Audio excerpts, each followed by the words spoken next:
Desde os anos 70, Galvão Bueno foi a voz por trás das vitórias de Ayrton Senna, das jogadas de Ronaldinho e de alguns memes pitorescos. E a Globo foi o lugar onde a gente assistiu tudo isso.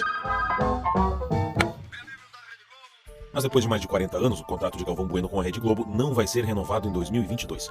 O motivo é um outro contrato assinado entre ele e a Mediatek Play 9, fundada pelo youtuber Felipe Neto e o jornalista João Pedro Paes Leme. Ao contrário da Globo, a Play 9 é um estúdio que foca em criação de conteúdo para formatos digitais e produz ou ajuda a produzir esses conteúdos para marcas e influenciadores. Só em 2021, a startup teve uma receita de quase 70 milhões de reais. Hoje, ela conta com um catálogo imenso que só cresce e que vai desde os novos rostos da internet até os mais familiares da TV. Parte do Grupo Globo, o maior conglomerado de mídia da América Latina, a Globo atraiu a atenção de milhões de telespectadores dia após dia, por décadas. Mas nos últimos anos ela vem amargando um declínio sem precedentes. O público depende cada vez menos de empresas como ela para se informar, aprender ou se entreter. Em contrapartida, empresas como a Play 9 têm se tornado cada vez mais populares, atingindo um público cada vez maior e mais diversificado, mesmo que você nunca tenha ouvido falar dela ou visto sua marca. Houve uma época em que a Globo era o lugar onde todos queriam estar. Tudo o que havia de mais cobiçado em termos de esporte, jornalismo e entretenimento estava lá. Mas muita coisa mudou desde então e a verdade é que hoje não faz tanta diferença se você fez a sua fama na TV ou na internet. O público não liga para isso. Ou os anunciantes, ou os investidores. O que a gente realmente quer saber é quem vai ocupar o lugar da Globo nesse futuro digital. Será que uma empresa como a Play 9 é capaz de crescer o suficiente para bater de frente com uma das maiores empresas de comunicação do mundo? É o que a gente vai descobrir nesse vídeo.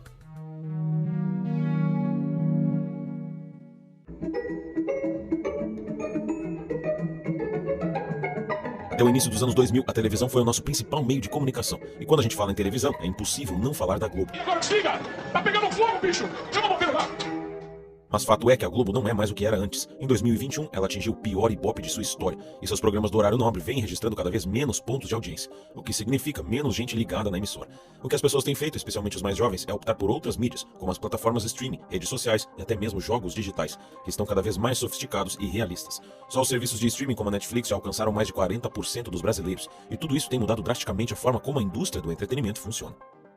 Foi nesse contexto que nasceu a Play 9, no Rio de Janeiro, em 2019, idealizada por duas pessoas que vieram de universos antagônicos. De um lado, João Pedro Paes Leme, jornalista que foi diretor do núcleo de esportes da Globo por mais de 20 anos, que percebeu como a revolução digital estava mudando a forma de se produzir conteúdo audiovisual, especialmente com o crescimento do YouTube e o alcance cada vez maior dos novos influenciadores.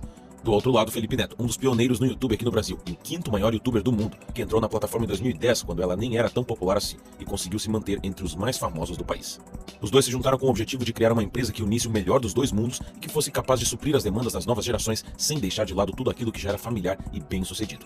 A ideia era revolucionar tanto a nossa maneira de produzir como de consumir conteúdo. Assim, a Play 9 assumiu como uma curadoria de conteúdo que lança pessoas e marcas, se tornando uma rede que atualmente conta com mais de 250 parcerias, e nomes de peso, como a jornalista e apresentadora Fátima Bernardes, a chefe de cozinha Paola Carosella e o próprio Galvão Bueno. Diferente de emissoras como a Globo, que funcionam como uma intermediária entre quem produz e quem consome, a Play 9 enxerga os criadores como os donos de seus próprios conteúdos. São eles, e não a Play 9, suas próprias emissoras. Segundo João Pedro, todos se beneficiam de estar em um ecossistema como esse, o que gera mais e mais negócios a partir da conquista de um público fiel, cada vez maior e mais diversificado. Isso porque a empresa engloba diversos formatos de entretenimento, desde canais no YouTube até o TikTok e o Instagram. Juntas, essas plataformas conseguem alcançar um número gigantesco de pessoas, de diferentes idades e com interesses diferentes. Outra vantagem que o meio digital oferece é a liberdade de poder estar em mais de uma plataforma sem a necessidade de contratos de exclusividade, com o que acontecia e ainda acontece com emissoras como a Globo. Nas plataformas online, o artista controla sua própria carreira e pode lucrar ainda mais com publicidade. Além de influenciadores e personalidades da TV, a Play 9 também administra os canais no YouTube de grandes marcas, como as americanas. Agora, todos os vídeos do canal da empresa e suas estratégias de comunicação estão nas mãos da Play 9, que busca construir uma conexão entre a marca e o público, por meio de personalidades. Assim, a Play 9 vai expandindo cada vez mais o seu leque de conteúdos, focando nos novos comportamentos dos consumidores e nessa interação entre o público e as marcas. E tudo isso tem dado muito certo. Em 2021, pouco tempo depois de ter sido fundada, a Play 9 alcançou uma receita milionária. A empresa, que hoje consegue reunir o que há de mais novo no universo da comunicação, se autodenomina um ponto de encontro intergeracional, que abraça criadores de diversos segmentos e várias idades. Com isso, cada vez mais personalidades da TV têm atrelado sua imagem a plataformas alternativas ou estúdios de conteúdo digital. Afinal, é muito comum que com o surgimento de novas tecnologias, as que existiam antes fiquem de lado, ou até mesmo sejam esquecidas. Será que esse é o caso com a Globo? Se pensarmos no jornal impresso e no rádio, por exemplo, é fácil perceber como a TV cresceu e ocupou parte do lugar dos dois, embora exista lugar para todos. Por isso não é de se espantar que hoje a internet esteja roubando cada vez mais o espaço da TV também. Hoje, grandes conglomerados de mídia, como o Grupo Globo, precisam se adaptar para sobreviver. Mas assim como aconteceu com o jornal impresso e o rádio, que passaram a ter um concorrente de peso, o mesmo acontece hoje com a TV. Não é fácil competir com a internet. Olha só, uma das principais vantagens da internet é ser altamente interativa. E quando eu falo em interatividade, não estou falando só da relação entre usuário e criador de conteúdo, que ficou muito mais próximo, mas principalmente da possibilidade de criar a minha própria grade de programação, assistindo o que eu quiser, quando eu quiser. Nesse sentido, a internet nos dá muito mais autonomia do que a televisão, que oferece uma grade de programação muito limitada. Aqueles que nasceram nos anos 80 e 90 certamente se lembram de como era ter que esperar a semana toda para ver um programa específico, num horário específico, sem a menor chance de voltar e assistir tudo do começo. Segundo Fábio Coelho, presidente do Google Brasil, plataformas como o YouTube possibilitam que os usuários encontrem o conteúdo de seu interesse, o que acaba ajudando as marcas a se conectarem com seu público-alvo, de acordo com o perfil de cada pessoa. Um baita diferencial que a televisão simplesmente não é capaz de oferecer aos seus anunciantes. A internet também nos dá o poder de escolha sobre as propagandas que consumimos. Afinal, é muito mais fácil rejeitar alguma propaganda quando podemos simplesmente fechá-la ou mudar de tela. E é por isso que o marketing também vem assumindo uma nova roupagem. Antes, muitas empresas, sobretudo as maiores, pagavam milhões para anunciar seus produtos no horário nobre da TV. Mas hoje existe uma alternativa muito mais interessante, o marketing de influência. Como o próprio nome sugere, essa forma de propaganda aposta em pessoas influentes para divulgar marcas, serviços e produtos. Não é uma estratégia nova e não é muito diferente do que acontecia na TV, onde os atores da novela das 8 eram contratados para divulgar todo tipo de coisa, de Danone a plano de celular. Mas é muito mais efetivo. O marketing de influência cresceu tanto nos últimos anos que, de acordo com uma matéria da Forbes Brasil feita em 2021, as estimativas eram de que esse ano seriam movimentados 15 bilhões de dólares com o modelo. E quando o assunto é marketing de influência, o Instagram é a plataforma mais popular para esse tipo de marketing. Mas outras plataformas, como o TikTok, estão crescendo, que já ultrapassou até o Google em 2021, chegando à marca de 1 bilhão de usuários. Embora a televisão ainda seja muito utilizada como veículo de publicidade e propaganda, o marketing digital tende a disparar ainda mais. Uma pesquisa feita pela Business Week, revista norte-americana sobre negócios, analisou as 100 empresas mais valiosas do mundo, e aquelas que investiram em mídias sociais cresceram quase 20% no período de um ano, enquanto as que investiram pouco ou nada apresentaram uma queda. Com o marketing digital disparando como uma alternativa muito mais eficiente em comparação ao marketing tradicional, o modelo de negócio de uma empresa como a Play 9 se mostra extremamente interessante e lucrativo, e a longo prazo pode se estabelecer como um modelo muito mais sustentável do que o da Rede Globo.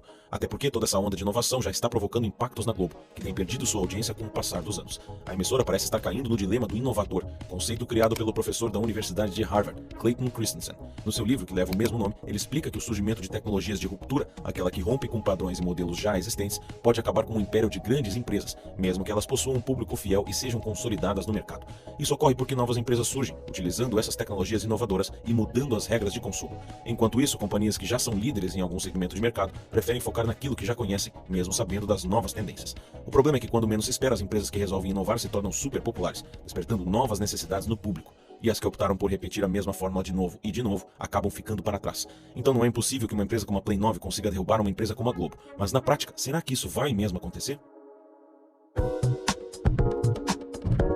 Essa nova tendência dos criadores de conteúdo é um fenômeno global e vai muito além da Play 9. Em outros países, influencers também criam seus impérios, a exemplo de Jimmy Donaldson, conhecido como MrBeast. Em 2021 alcançou a marca de 10 bilhões de visualizações no YouTube, que segundo estimativas da Forbes rendeu para ele mais de 50 milhões de dólares, ou cerca de 300 milhões de reais, e marcando o maior faturamento da plataforma naquele ano. O jovem que abandonou a faculdade para se dedicar à plataforma tem mais de 165 milhões de inscritos em seus 6 canais. Jimmy se empenhou em entender o algoritmo do YouTube, o que lhe ajudou a tornar seu conteúdo e a sua própria imagem virais. E quando se fala em imagem e influência, outra pessoa que está no topo da lista é a socialite Kim Kardashian. A influencer é conhecida principalmente no mundo da moda e tem mais de 300 milhões de seguidores somente no Instagram. Qualquer marca ou produto que ela usa viraliza quase imediatamente. Sua imagem é admirada e copiada o tempo inteiro, o que faz dela um ativo e tanto para qualquer empresa que queira ter seus produtos cobiçados. Ela também tem as suas próprias marcas de cosméticos, linha de roupas para crianças e até mesmo um aplicativo de emojis próprios. A influencer brasileira Bianca Andrade segue o mesmo caminho de Kim e transformou sua imagem em lucro, sendo a criadora da marca Boca Rosa Beauty e também o rosto que aparece em suas campanhas. Ela também iniciou sua carreira no YouTube postando vídeos sobre maquiagem. Bianca conseguiu alavancar suas vendas em 2020, mesmo com a pandemia e o distanciamento social, por meio da sua mídia digital, alcançando um faturamento de 120 milhões de reais. Mas para além dos exemplos famosos, é possível perceber que o ramo dos influenciadores é dinâmico e poderoso. Mesmo distante das grandes produções da televisão, essas pessoas conseguem abordar assuntos relevantes e atingir nichos específicos com grande sucesso. Graças ao avanço da tecnologia, agora existem plataformas simples e acessíveis para produzir e divulgar conteúdo. Conteúdo esse facilmente reproduzível em diversas plataformas diferentes, possibilitando o alcance de uma audiência maior utilizando o mesmo material. A internet mostra a todo momento que qualquer um pode criar e influenciar, mesmo sem entender muito bem como tudo isso funciona, embora aqueles que entendam, como o MrBeast, consigam se destacar. Empresas como a Play 9 impulsionam e alimentam esse novo modus operandi da indústria do entretenimento e oferecem soluções que conglomerados de mídia tradicionais não são capazes de oferecer. O formato engessado e tradicional das grandes emissoras já não impulsionam mais a indústria. Além disso, outros caminhos, formatos e possibilidades foram descobertos. O maior vilão da Globo hoje é acompanhar esses recém-chegados líderes de audiência, sabendo que agora o público tem muito mais poder de escolha. Mas o que realmente vai acontecer daqui pra frente são cenas dos próximos capítulos.